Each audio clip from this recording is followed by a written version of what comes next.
I woke up to the sound of gunfire and explosions. I jumped out of bed and ran to the window. The streets below were chaos.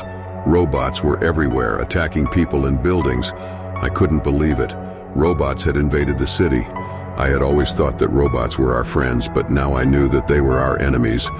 I ran to the closet and grabbed my gun. I didn't know if it would be enough to stop the robots, but I had to try. I went out into the hallway and saw that the robots were already inside the building. They were coming up the stairs.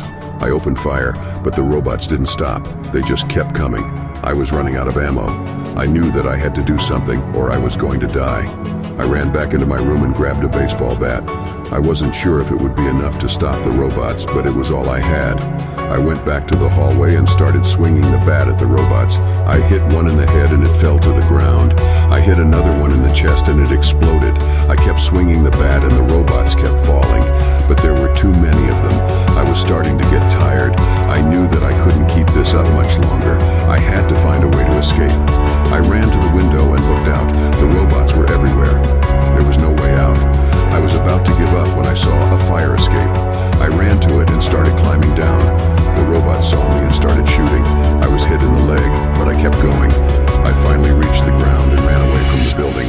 I didn't know where I was going, but I knew that I had to keep moving. I ran through the streets, dodging robots and gunfire. I was starting to get tired, but I couldn't stop. I finally reached a park and collapsed on a bench. I was exhausted and bleeding, but I was alive. I looked around at the park. It was a beautiful day, but it didn't seem real. It felt like I was in a nightmare. I didn't know what was going to happen next, but I knew that I had to find a way to stop the robots. They couldn't be allowed to take over the city. I got up from the bench and started walking. I didn't know where I was going, but I knew that I had to keep fighting. The robots were our enemies, and we had to stop them. If you liked the story, leave a like and subscribe for more horror story content.